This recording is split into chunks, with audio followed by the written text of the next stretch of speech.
Hace mucho tiempo visité una persona que estaba muy molesta con Dios. Me dijo que no podía creer en un Dios que permite el sufrimiento de las personas buenas.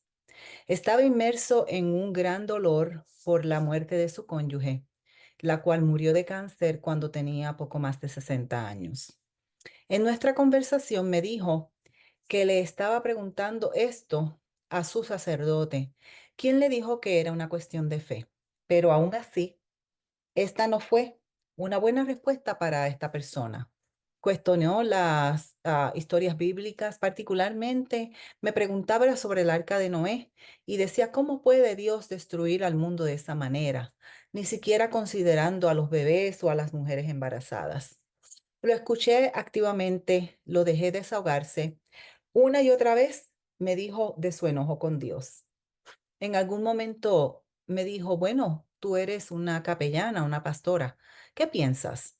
Le dije, bueno, lo entiendo claramente y realmente no puedo explicárselo. Sin embargo, creo en un Dios que está atento a su sufrimiento. Y creo que las preguntas que usted tiene y las quejas que tiene son muy buenas preguntas para Dios. Por último, le dije que lo mantendría en mis oraciones, pidiendo el consuelo y la sanidad interior de su vida al Señor. Así que puedo decir que situaciones como estas suceden continuamente. Yo contestaría o diría que Dios lo sabe todo. Dios nos ama y sufre con nosotros en nuestros tiempos de sufrimiento.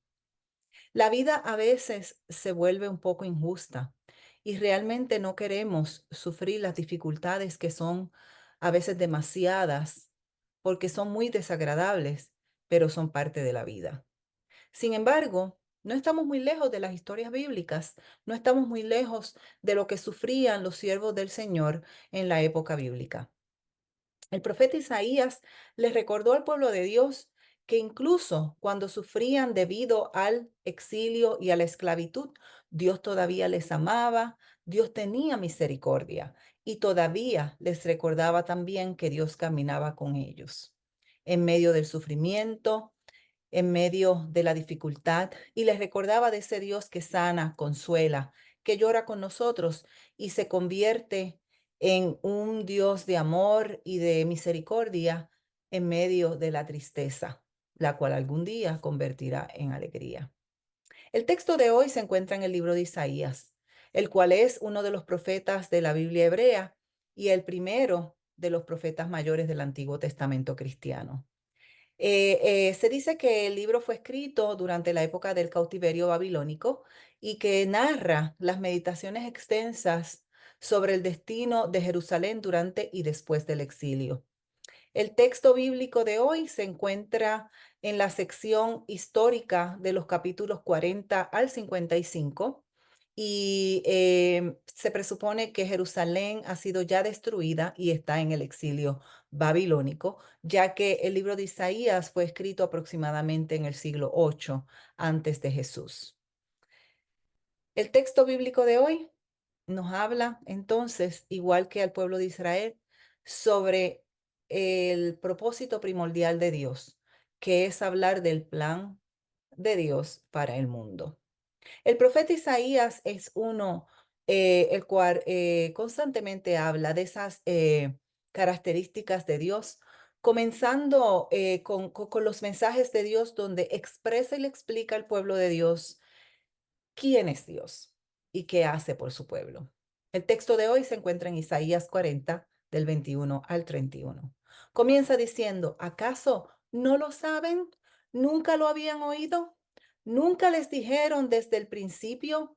¿Acaso nadie les enseñó esto desde que se fundó la tierra? Ahí vemos a un profeta explicando al Dios creador, el Dios que fundó la tierra y que hizo el resto de la creación. Un Dios que camina con su pueblo, el cual está cuestionándole al pueblo si han escuchado verdaderamente de él. Nosotros sabemos de muchas historias bíblicas, ¿verdad? Desde la época de la creación, historias de Moisés, historias de Abraham, donde cada uno de estos siervos de Dios tiene que ver a Dios en medio de la dificultad. El texto continúa diciendo que Dios tiene su trono sobre el arco de la tierra, cuyos habitantes son como langostas. Él extiende los cielos como una cortina y los despliega como una tienda de campaña. Él convierte en nada a los poderosos y a los gobernantes de la tierra. Los trata como si nunca hubieran sido plantados, como si nunca hubieran sido sembrados, como si nunca su tronco hubiera tenido raíz en la tierra. Tan pronto como él sopla en ellos, se secan. El torbellino los arrastra como si fueran hojarasca. Isaías les recordó al pueblo que incluso cuando ellos no ven a Dios, Dios está presente. Dios es real y Dios puede saber con certeza lo que está sucediendo. Así que Dios siempre está presente con ellos como el santo y el más poderoso.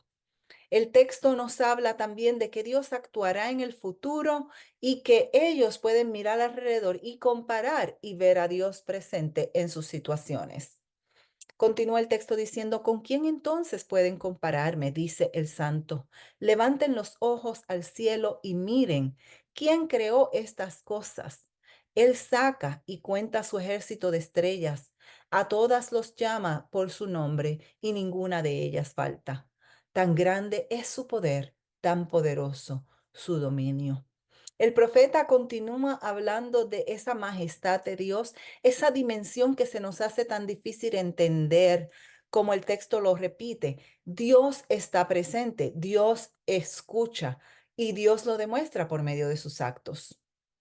El texto continúa preguntando al pueblo, tú Jacob, ¿por qué dices que tu camino está oculto para el Señor? ¿Por qué, Israel, alegas que Dios pasa por alto tu derecho?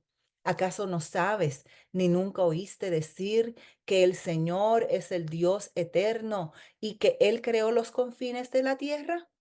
Isaías entonces les recuerda la naturaleza de Dios, ese Dios que es santo, ese Dios que es majestuoso, ese Dios que es maravilloso y que está presente, que no deja de existir. Por eso el texto ahí cuando hace la pregunta, ¿acaso no sabes ni nunca oíste decir que el Señor es el Dios eterno y que Él creó los confines de la tierra? Continúa con una explicación de Dios que el Señor es el Dios eterno y que Él creó los confines de la tierra? El Señor no desfallece ni se fatiga con cansancio. No hay quien alcance a comprender su entendimiento. El Señor da fuerzas al cansado y aumenta el vigor al que desfallece. Es aquí donde vemos en este texto las promesas del Señor, las cuales se cumplen presentes. Es aquí donde vemos que incluso no podemos ver a Dios a lo mejor en nuestra vida diaria porque Dios es espiritual, porque la dimensión espiritual es difícil de ver por un ser humano, pero que Dios está presente aunque no lo podamos ver. Entonces le dice una promesa maravillosa al pueblo de Israel. Esa promesa dice así, los jóvenes se fatigan y se cansan, los más fuertes flaquean y caen, pero los que confían en el Señor recobran las fuerzas, levantan el vuelo como las águilas, corren y no se cansan, caminan y no se fatigan. Cuando leo este texto me recuerdo de que nosotros, según cada día que pasa de nuestras vidas, vamos envejeciendo, ¿verdad que sí? Sufrimos dolores, sufrimos quejas porque nuestro cuerpo ya no es el mismo de cuando éramos jóvenes. Pero Dios promete que le dará fuerzas al caído. Y aún siendo joven y cansándonos, Dios nos dará fuerzas. Esto me recuerda cuando mi mamá me visitaba en Massachusetts, cuando yo vivía allá en los veranos para cuidar de mi hija. Entonces íbamos a caminar juntas y mi mamá, siendo mi mamá, ¿verdad? Era mayor que yo, pero mi mamá tenía tantas fuerzas, ella caminaba a diario y entonces yo iba con ella y con mi niña y mi mamá iba al frente caminando fuertemente y yo detrás, pero yo iba cansada porque yo no estaba acostumbrada a caminar como ella. Así que es una comparación donde nosotros, aunque seamos más jóvenes, podemos ver que Dios va a renovar las fuerzas. Y yo puedo decir que Dios le renovaba las fuerzas cada día a ella. ¿Por qué? Porque ella caminaba diario, hacía sus ejercicios, se alimentaba bien y también era una creyente. maravillosa, creía en las fuerzas del Señor, así que Dios renovaba sus fuerzas día a día. Yo podía ver esta promesa que acabamos de leer aquí muy presente en mi mamá. Muchos han hablado de esto e incluso en la profecía de la venida de Jesús, Isaías repite cómo ve a Dios en todas las dimensiones y sobre todo al decir el texto que aparece en Isaías 9 del 6 al 7, porque un niño nos es nacido, un hijo nos ha sido concedido, sobre sus hombros llevará el principado y su nombre será Consejero, Admirable, Dios fuerte, Padre eterno y príncipe de paz. La extensión de su imperio y la paz en él no tendrán límite. Reinará sobre el trono de David y sobre su reino y lo afirmará y confirmará en la justicia y el derecho desde ahora y para siempre. Esto lo hará el celo del Señor de los ejércitos. Este es el mensaje constante del profeta Isaías, ese Dios que él predica constantemente. Podemos ser testigos tú y yo de lo que Dios ha hecho ya en nosotros y decir que ya hemos visto algunas de esas características de Dios en nuestra vida. Pero Dios es eso que describe el profeta y mucho más. Dios es mucho más de lo que tú y yo podemos entender. Así que si pensamos en lo que Dios ha hecho en nosotros, si hacemos un recuento de lo que Dios nos ha permitido ver y vivir, podremos ver que las características que están dando aquí el profeta se quedan cortas con lo que Dios puede hacer, con lo que Dios puede ser en tu vida. Por ejemplo, la canción Waymaker, Abre Caminos, del cantante Leland, dice de esta manera: te llamamos milagroso, abres camino, cumples promesas, luz en tinieblas, mi Dios, así eres tú. Yo te invito hoy a continuar viendo ese Dios maravilloso, ese Dios que cumple sus promesas, ese Dios que no te deja ni te desampara. A lo mejor tú ves las noticias diariamente y puedes ver cómo el mundo va caminando, pero no te inspires en eso. No veas lo negativo del mundo nada más. Ve al Dios que todo lo puede, que puede ir más allá de lo que el mundo está viviendo. Yo te invito a empezar tu día diariamente con esa confianza de que Dios estará contigo, estará caminando contigo y no te va a dejar. Hoy te pregunto lo que pregunta el profeta Isaías. ¿Acaso no lo sabes? ¿Nunca lo has oído? ¿Nunca te lo dijeron desde el principio? Dios es maravilloso, impresionante, poderoso, Padre eterno y príncipe de paz. Puede hacer más allá de lo que tú y yo podemos ver. Dios está consolándonos y escuchándonos, como lo hizo en los tiempos de Isaías y en el principio de la humanidad. Así como el profeta le preguntó al pueblo de Israel, yo te pregunto hoy, ¿qué ha hecho Dios por ti? Recordemos esto todos los días de nuestra vida.